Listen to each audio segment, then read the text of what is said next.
If I want to have the life that I'm dreaming of, it's down to me, and I've got to make the change. Is when my mom passed away very suddenly, and she was only 54. She went to sleep and didn't wake up again. And that was really the wake-up call of, my life is really short. And what are we doing here? Waking up day after day after day, feeling like life is a grind, not enjoying it, sitting there all miserable, maybe, complaining to our girlfriend of like, oh, this is so hard and I don't want this, and then not do anything about it.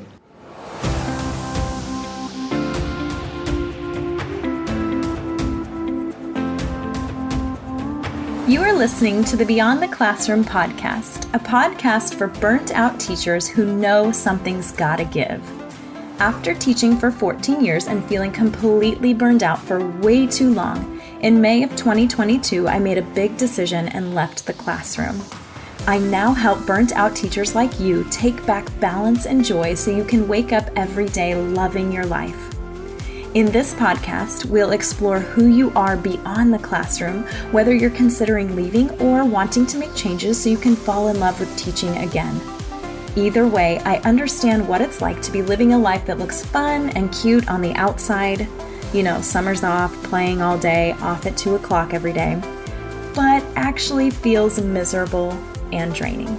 I'm your host and coach, Sandy Patterson, and I'm so excited to help you step into your fullest potential and believe in that potential to make an impact on the world, not just survive each day. Are you ready? Let's do this. Hello, and welcome back to another episode of the Beyond the Classroom podcast. I am Sandy Patterson, your host and certified life and business coach, and I am so excited to be joined here today with Anne Rajoo. She is a peaceful productivity mentor and owner of Virtufully, a boutique VA agency. So I am so excited to have her here. She is going to share all of her goodness, all of her magic, and welcome, Anne. Thank you for being here. Thank you so much for having me. I'm really looking forward to this. Sorry, my voice is a little bit rough today, but it's what it is. No worries. Yep. We show up, we do the best that we can, and that's just how we roll over here. So I have a couple just fun questions to just kind of start off and allow people to get to know you a little bit. So the first question is, where are you located and what is the weather like there? Yeah, so I'm in Mauritius, which is a tiny, tiny island in the Indian Ocean, east of South Africa, east of Madagascar.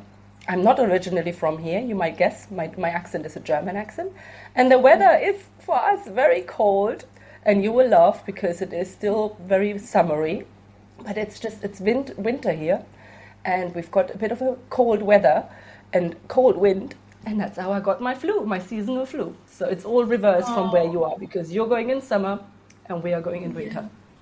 Yes, that's so interesting. Well, thank you for sharing that. Okay, what is something most people don't know about you? I love sports. I was dreaming to become an athlete, and I still cry when I watch athletics on TV, or when I enter a stadium, I get goosebumps and I just get incredibly emotional. Oh, so you must be looking forward to the Olympics coming up then, huh? Yeah, totally.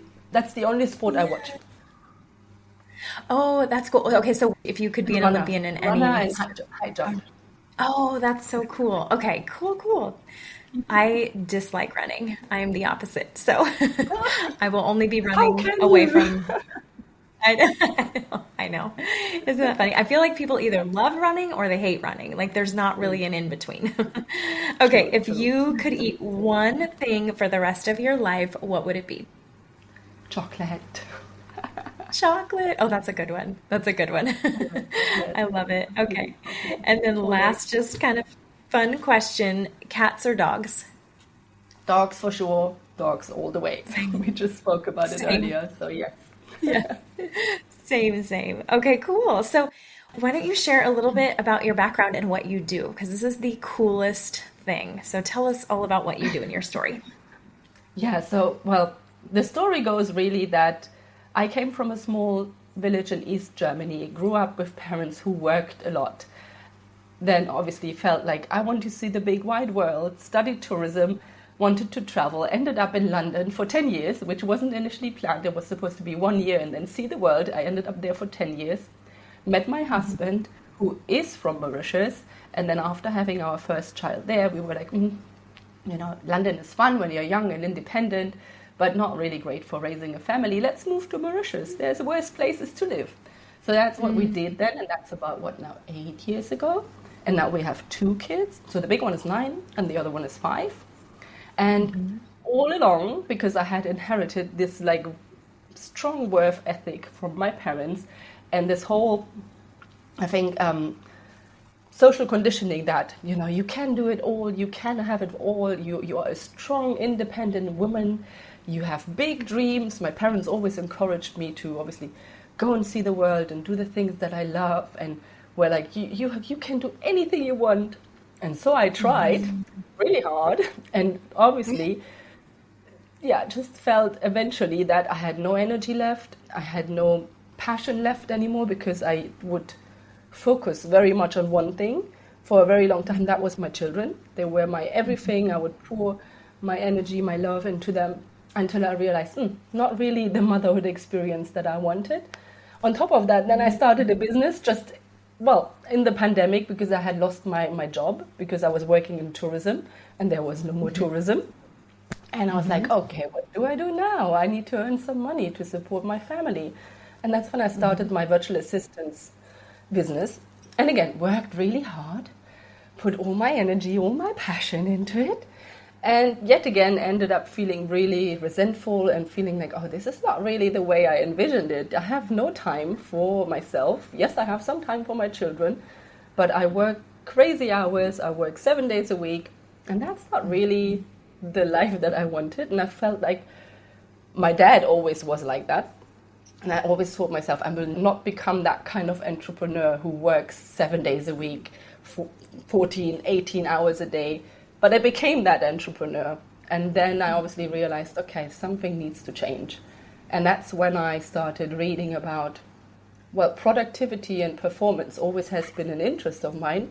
But then I was looking into how can this be more sustainable and fun? Because I'm generally, I would say, quite a fun-loving person. But there was no more fun in my life because there was no room for that. And that's how I came up with peaceful productivity.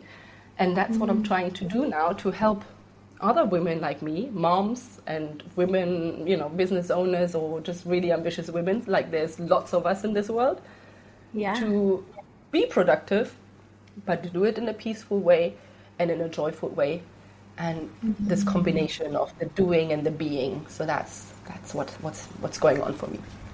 I love this. And I know the first time we talked, I was just like, oh my goodness, Anne, like, yes, because I think so many of us, like you said, there's a lot of societal conditioning, especially for women. There's this idea that you can do everything and you need to make it look easy and you need to not complain about it and you need to, do it with a smile on your face and, keep it together and your hair needs to look nice and, you juggle all the things and make it look easy. But really inside, we're all just slowly falling apart because we feel those things that you just described, that resentment, the no energy, the lack of passion, lack of just that. To me, when you were describing that would be burnout, right? Yeah, totally. I mean, on top of that, I had hair loss because I didn't take care of myself. I wasn't eating well. I was just snacking along, just keeping it going, a piece of chocolate because I love chocolate, a cake, a quick bite for lunch, but then back to the computer. I wasn't sleeping much because of my time zone where I'm at. I often work in the evenings.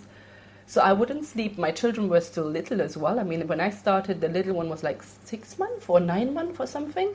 So he wasn't sleeping through. And all of that, eventually, I was losing a lot of hair. And I was like, what's happening? I'm out of that postpartum hair loss thing. That's gone already. And then, did some research and work and realized it's the stress. It's the stress and they're not eating well and they're not sleeping well and the burnout. Exactly. So how do you describe peaceful productivity? What does that mean? Yeah, so peaceful productivity for me consists of 3 pillars. One is the productivity piece, which is techniques and tools and really understanding how does the brain perform at its best, what does it need, how do we work at the peak performance. And then there's the mindset, which tackles those social conditionings and those internal or private, personal mindsets we all have. A lot of us attach our value, our worth to what we put out into the world, or we see someone who is resting as lazy because, you know, we're supposed to do all these things. So we have all these mindset things going on that don't help the peaceful side of the productivity. They may make us really productive, but they are the things that often lead to the burnout. And then there is the creativity part, because I love creativity in the sense of the artistic side, but also the non-artistic side, because I felt in my journey that I needed to be quite creative and try to make it work for me, because everyone has their very unique life and their very unique circumstances. And, you know, as a mom of young children, your day looks very different compared to a mom of older children or someone without children or elderly care or whatever. Like, I felt a lot of the productivity hacks and tools that are out there, they may work for certain people, but they don't work for everyone. And we have to be creative to find a way to make it work for us. And that's where the creativity comes in the artistic way, which I really love and enjoy, but also just in the like solution finding and creative thinking process. Oh, I love that. Yes, creativity can take so many different forms. It doesn't just have to be you painted a picture and you're creative. No, there's so many in business, especially too. Like, you get a chance to be creative in so many different ways. And I love that you're talking about how to make it work for you or make it work for me, because really there's no template. Like, as much as we would love a template and like do this and go down the checklist, it really just it is really centered, or it should be centered around you and your what's important to you and what you want to feel like and what you want your life to be like. So I really, really love that. I think too, a lot of women especially, we just kind of accept that, like, this is just how it is. This is just how it has to be. This is how it is, right? So I'm curious how you kind of broke free from that, because you talked about how you saw your dad as, you know, working all the time, and you said, I'm not going to be like that. And then you ended up being like that. So how did you break? And I appreciate your honesty there, because I think all of us in this area, like, we could all be better. We could all improve, right? How did you kind of break out of that hustle culture, that constant need to be doing and producing? Well, there's two parts to that. One part is a bit sad, and I leave that for the second part. But the first part really is, it comes to the mindset part, where I was working with coaches while I was trying to just really find my joy again in motherhood, and learned a lot about myself, obviously, and realized that a lot of the times when we feel we are stuck and we're just like, this is just how it is, this is what's supposed to be, it's more like the fear that we have internally of changing and trying something different, and maybe not necessarily following the expectations from society, and maybe not even following our own expectations, and all these beliefs that we have of, like, you know, but I want to achieve great things in life, and to achieve great things I have to work really hard. And if I'm just sitting down and I'm not doing anything, I'm lazy and I will never get to where I want to go. So it's all these things that I think it's a lot of internal dialogue that makes us feel like we don't have a lot of choice, and we cannot, we don't have the power to change things. But I definitely believe we have a lot of things we can change. Yes, not everything. I definitely had circumstances in life where I had no power over, and that's the second part that made me realize that, you know, if I want to have the life that I'm dreaming of, it's down to me, and I've got to make the change. Is when my mom passed away very suddenly, and she was only 54. She went to sleep and didn't wake up again, and that was really the wake-up call of, my life is really short, and what are we doing here? You know, like, waking up day after day after day, feeling like life is a grind, not enjoying it, sitting there all miserable, maybe, you know, complaining to our girlfriend of like, oh, this is so hard and I don't want this, and that then not do anything about it, you know. So that was really that part of like, no, I've got to figure it out. I will figure it out, and that's it. And you I did, still and haven't got it figured out, you know? well, you're doing more than somebody that's just accepting it and being like, well, this is just how it is. And on top of that, too, you're impacting other women and helping them see that it doesn't have to be like that. We don't have to settle for this status quo, right? Like, we can still have an incredible work ethic. We can still build incredible things, but we don't have to do it at the expense of our own well-being, both health, mental, physical, all of the things, right? And what I heard in that too is that you basically just took complete responsibility for your life and for your results. Like, you're not blaming it on external circumstances or saying like, this is just how it is. You said, no, I'm taking responsibility. I'm going to figure this out no matter what it takes. Right. And I deep down believe that this is exactly the job that we have for ourselves, for our family, for our business, and all the people that we want to impact. It's down to us. Of course, we look for a support network, and that's part of an active building process. I mean, I moved to a country where I knew nobody, where I'm not a local, but I'm also not an expat. But I still, I go out and I create this support network. I pulled in my husband, who has always been super supportive, but I pulled him in more, saying, this is what I need. And this is not working for me, and in order for it to work and to change, I need some support from you. And this is exactly what you said, like the responsibility lies within me to do that, because the rest of the world, they have their own baggage to carry, and if we want to change, we have to make it happen. Yeah, totally believe that. Yeah. Oh, this is such a beautiful conversation too. And I think in that too, you just said something really, really powerful, and it's a small little sentence, but it's really powerful, that I need support. Yeah. I think so many of us are so like, we feel like we have to carry the burden. We have to carry everything and make it look easy. And asking for support, I think, can be, that's a game changer. That is a game changer. Yeah. And it's putting the ego aside too, I think, and just saying like, I need help. Like, if I can't keep doing this, I can't sustain like this.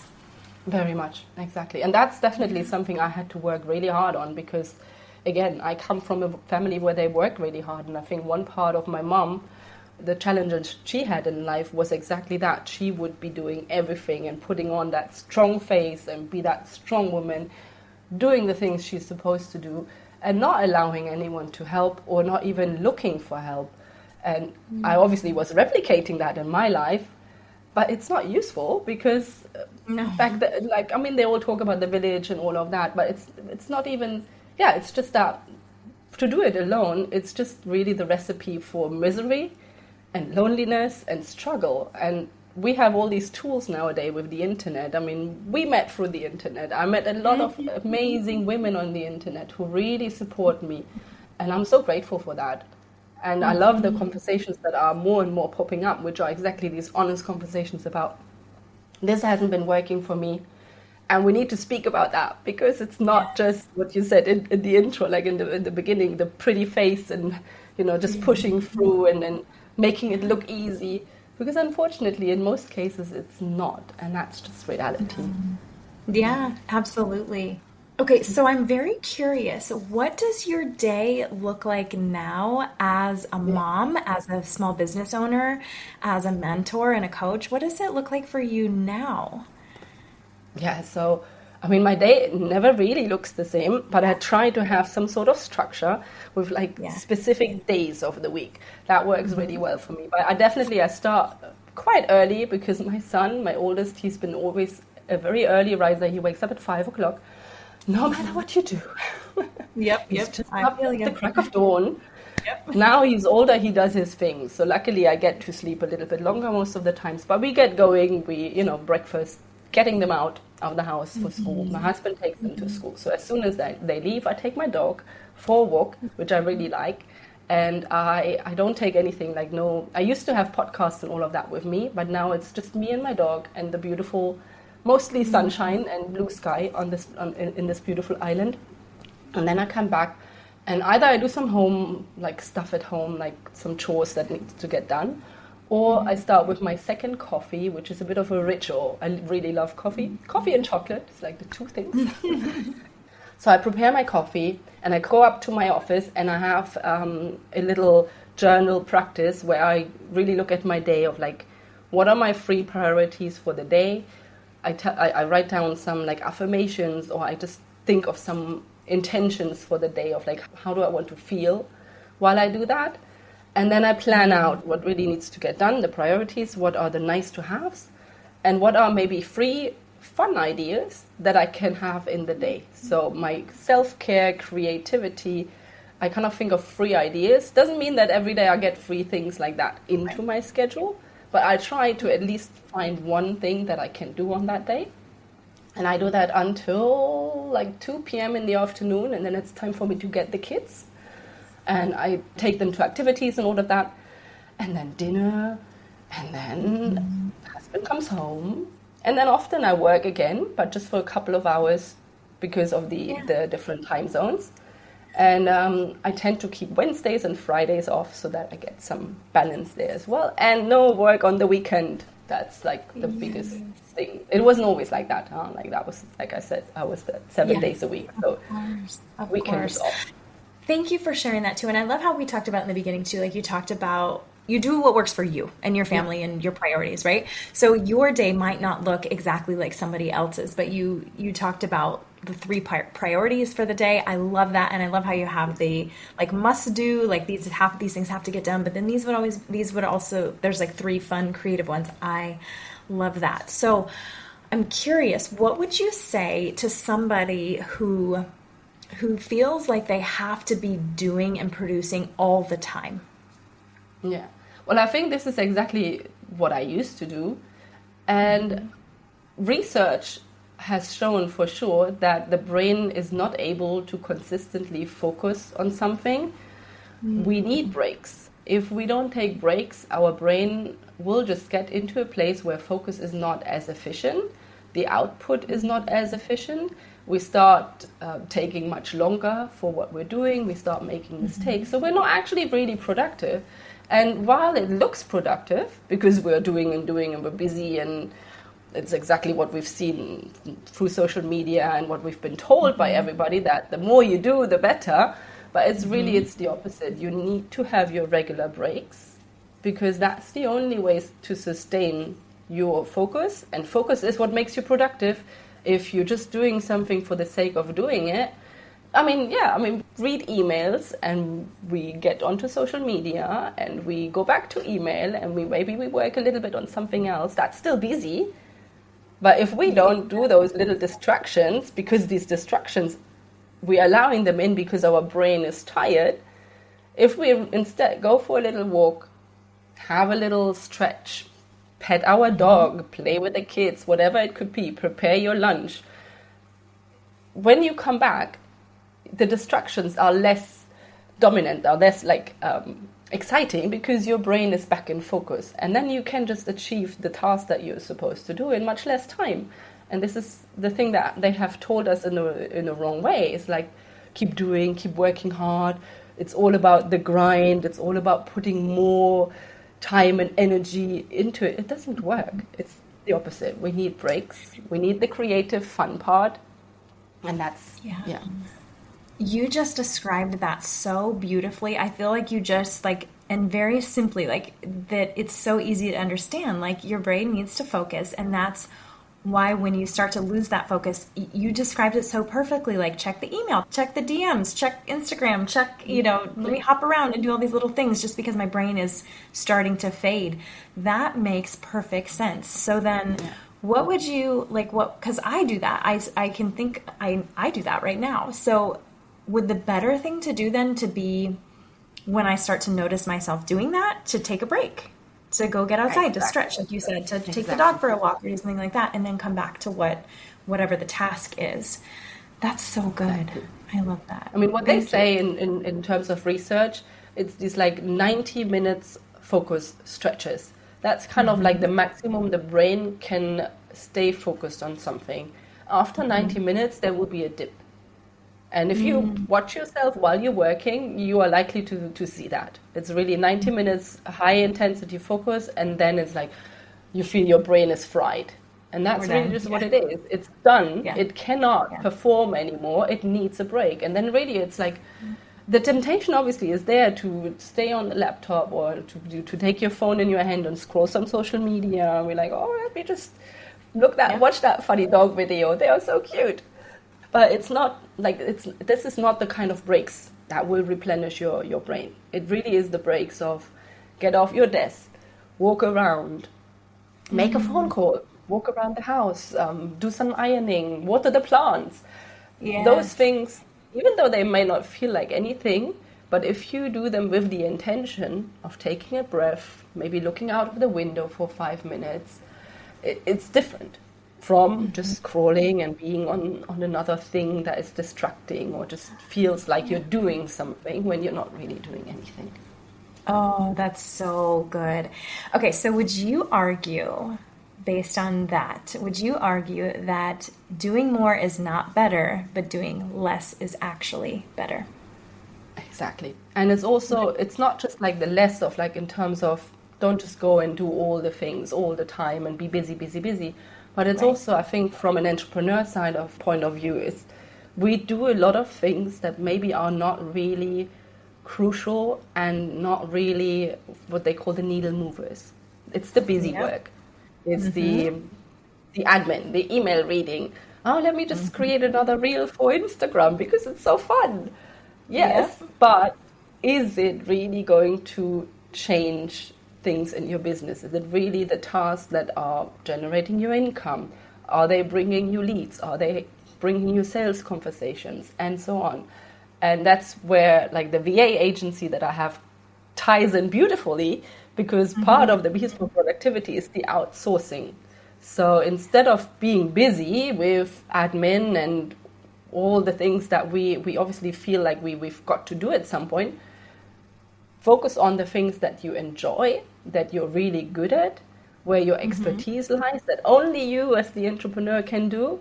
And all the rest, look at it like, is it really necessary? Can I maybe get rid of some stuff altogether? Or pass it on to a team member who can do it for you. Some people really enjoy admin. I mean, I've got an admin VA and she loves doing that kind of thing. I hate it. I'm like, oh, you can do all of this, please. Take it. Yeah, no, but we're holding on to things because it's often like either that's the way it's used to be. And again, going back to like, oh, you know, this is how it used to be. This is how it always is. And we continue in that. We continue just because we think that's what it is. Or we're just holding on to it because like, oh, but it's my baby. I do it my way. And someone else might not really do the same. And it's all these things that make sense. And I've gone through it. But from a productivity point of view, it's not making you any more productive. It's actually holding you back from producing better. It's actually holding you back. Yeah, it's backwards. So what would you say to somebody, I'm going to play devil's advocate here. So what would you say to somebody that's like, okay, I get what you're saying and I see I need to focus on the needle moving activities and I need to focus and then I need to take breaks. And so my brain stays really focused, but I just can't get it all done by the end of, I can't get it all done. I can't do all the things that need to get done. What would you say to that person? Same for me. I can't get it all done. My to-do list is very long. But again, I feel when I intentionally choose what is really the priority, what are my goals for the year, what are my goals for the month, and what are my tasks? And when I look at my tasks, are they in line with these goals? Or am I getting distracted because I had an opportunity to, I don't know, be part of a summit, or there is a collaboration, or there is an interesting person that just crossed my path. Well, I know, I can really see the appeal, but when you're intentional about, is it really aligned with the goal? Then very often you will look at tasks and be like, not really. Well, let's put it on the not yet or one day list, because not everything has to be done right now and right here. And that's, I think, the issue that we have a lot of FOMO. Or like, oh, if I don't do it today, this opportunity will slip through my fingers. It will never come again. And everything feels like an emergency, right? Yes. And it's not. It's just simply not. And to me, too, what I heard when you were saying that, too, is it's a matter of intentionally saying no or saying not right now to certain things if they're not aligned with that bigger goal.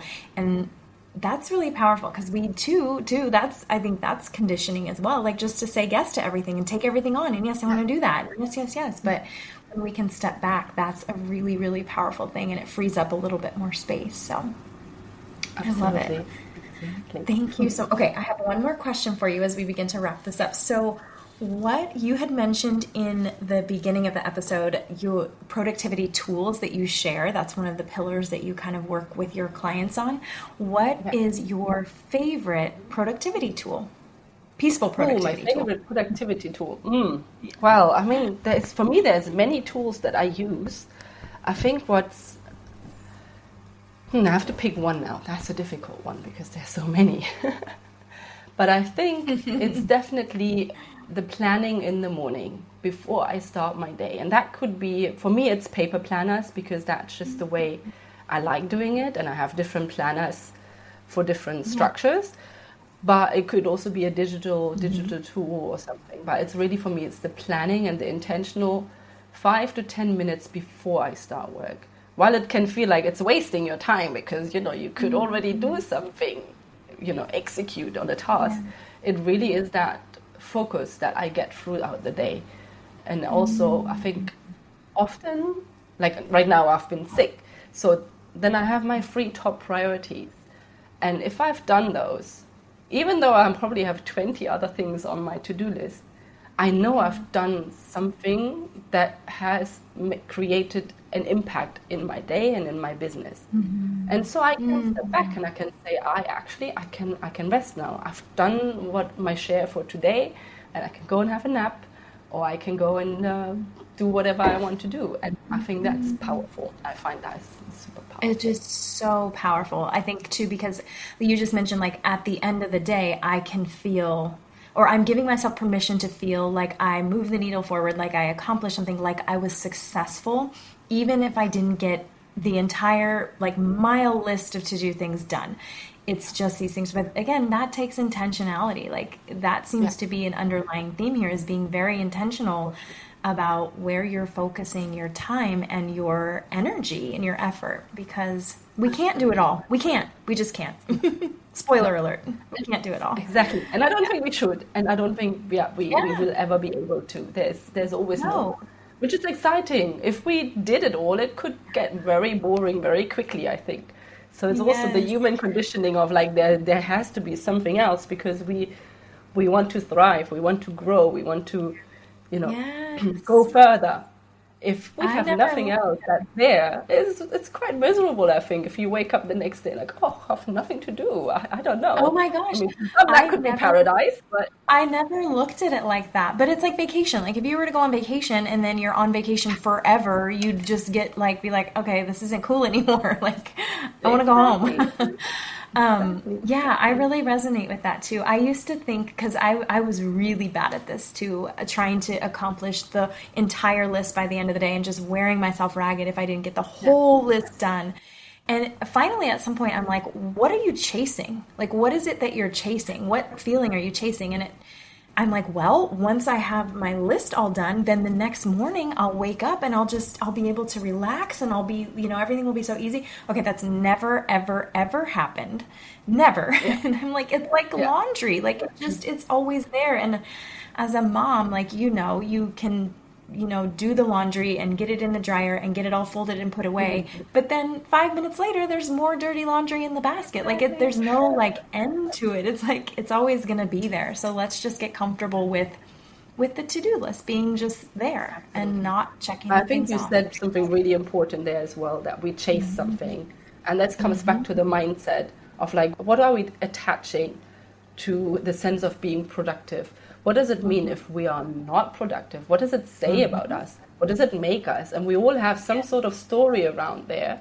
For me, like I said, it's a lot of lazy. If I'm just lying down on the sofa, I'm lazy, and I'm not a lazy person. It's these things. We're looking for something through our doing that we actually want to be. We want to be relaxed, and we want to feel something. And we think that doing will give us this outcome, but it's not. It starts with the inside, with the being and with the feeling, and then the doing. comes in that, like in a different sense as well. So, Yeah, I resonate with that so, so much. And too, I, for a long time, I think, my achievements have been tied to my value. Like the more you can achieve, the more you can produce, then you're a better person. Then you'll feel this way. Then the feeling again, right? But it's just not true. Like you have everything you need in you right now, and you don't have to do a thing to have access to that besides just being. Yeah. What a beautiful conversation. Thank you so much for sharing all of your beautiful knowledge. And this is I know so many people are going to resonate with this, and it's going to shift people, even if it's just in a small way. I feel like this is going to be a good episode to go back and listen to multiple times, because there's so many little things in here and so many beautiful shifts that we can start to make to just feel better and not feel burnt out and resentful. And one shift at the time, one little baby step. I think this is also exactly what you said. Don't go and like change everything and be like, I'm going to be a new person, because that doesn't work either. It's a journey. It's playing around. I always say that to my clients, like play around with different tools, like techniques and different ways of starting your day and ending your day, and different kind of rest breaks and all of that. Play around. Be just open to trying. It's just, it can be beautiful and fun to do these things. And that's what I love about it. Yeah. As it should be, right? Like you said before, life is so short. It should be fun. We should play with it. Just play around with it. That takes off so much pressure versus like change this and do this. And no, it's like figure it out and get even more productive, because that's what we hear so much, but it's not. Yeah. It's not what it, exactly. I love this. Thank you. Yes, thank you. Tell us where we can find you. Where do you hang out? Yeah, so I've got my website. It's AnneRajoo.com. And I send out weekly newsletters, which are really short, and it has my free little nuggets of productivity in there. So that's probably the best place where I show up every week. And then I show up on Instagram as well. So there's _Anne Rajoo_.